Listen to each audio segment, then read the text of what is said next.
Selamat pagi. Di sini saya akan mempresentasikan tugas dari K3 dan Hukum Ketenagakerjaan mengenai penjelasan kode warna, simbol, dan lambang dalam bidang IT. Sebelumnya, perkenalkan nama saya Rahel Desi Mutiara Sipautar dengan NIM 2305112003. Kita masuk pada slide penjelasan kode warna, simbol, dan lambang dalam bidang IT. Dalam dunia IT, penggunaan kode warna, simbol, dan lambang sangat penting karena membantu teknisi atau pengguna memahami fungsi suatu perangkat atau kabel dengan cepat. Dengan adanya standar visual ini, proses instalasi, perbaikan, dan troubleshooting menjadi lebih mudah. Selain itu, penggunaan simbol dan kode warna juga mengurangi potensi kesalahan saat bekerja dengan sistem yang kompleks seperti jaringan komputer, server, atau komponen elektronik. Selanjutnya, apa itu kode warna dalam IT? Kode warna adalah sistem pemberian warna tertentu pada kabel, komponen, atau indikator untuk menunjukkan fungsi atau status. Dalam dunia IT, kode warna sering ditemukan pada kabel jaringan, kabel listrik, perangkat komputer, dan lampu indikator atau LED pada router, modem, server, dan perangkat lainnya. Tujuannya adalah mempermudah teknisi dalam membedakan komponen sehingga proses pemasangan tidak salah. Slide selanjutnya, kode warna pada kabel jaringan atau Ethernet. Pada kabel Ethernet, terdapat dua standar utama yaitu TIA atau EIA 568A dan TIA atau EIA 568B. Masing-masing memiliki urutan warna kabel yang berbeda. Namun, keduanya berfungsi untuk memastikan sinyal data berjalan sesuai jalur. Contohnya seperti putih hijau atau hijau, putih oranye atau oranye, putih coklat atau coklat, putih biru atau biru.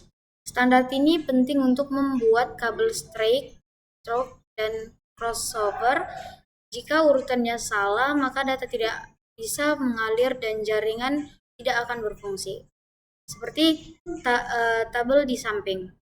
Itu merupakan contoh kabel perakitan kabel jaringan. Kode warna LED pada perangkat IT.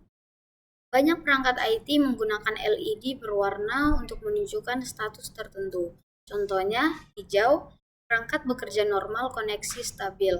Kuning atau amber, ada lalu lintas tinggi, proses sedang berlangsung atau status siaga. Dan yang merah itu terjadinya error, gangguan, atau perangkat yang tidak berfungsi. LED sangat membantu teknisi mengetahui kondisi perangkat tanpa harus membuka sistem atau membaca log. Selanjutnya, penggunaan simbol dalam IT.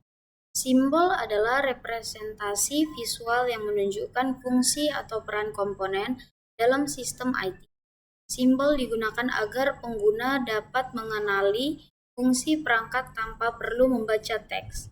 Simbol biasanya ditemukan pada perangkat keras atau hardware, sistem operasi, aplikasi, dokumentasi teknis. Simbol membantu komunikasi universal bahkan tanpa bahasa.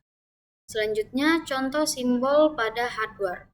Beberapa simbol paling umum yang sering ditemui yaitu yang pertama simbol power atau I/O, di mana untuk menyalakan atau mematikan perangkat. Yang kedua itu USB, di mana ini port untuk penyimpanan atau perangkat input. Yang ketiga itu Wi-Fi, menandakan koneksi nirkabel. Yang keempat Bluetooth, koneksi antar perangkat melalui gelombang radio. Yang kelima Ethernet, koneksi jaringan kabel. Dan yang keenam itu baterai, yang menunjukkan kapasitas daya atau status pengisian. Simbol-simbol ini mempermudah pengguna memahami fungsi sebuah port atau tombol. Selanjutnya, kita masuk pada simbol dan ikon pada software dan OS. Pada sistem operasi dan software, ikon sangat penting sebagai lambang dari fungsi tertentu. Setiap ikon berfungsi sebagai representasi fitur yang mudah dikenali.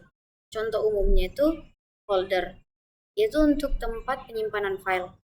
File untuk dokumen atau data, trash atau resile bin, tempat file yang dihapus, setting untuk pengaturan sistem, dan cloud itu penyimpanan online. Tanpa ikon, tampilan software akan membingungkan dan pengguna akan kesulitan menemukan menu. Selanjutnya, lambang dalam bidang IT. Apa itu lambang dalam IT? Lambang adalah bentuk grafis atau simbol visual yang digunakan untuk mewakili fungsi, tindakan, atau identitas suatu sistem dalam dunia teknologi informasi.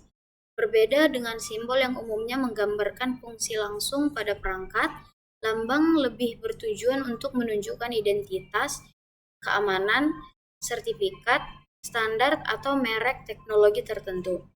Lambang ini bisa muncul pada perangkat keras seperti operasi, aplikasi, bahkan pada dokumen dan interface user.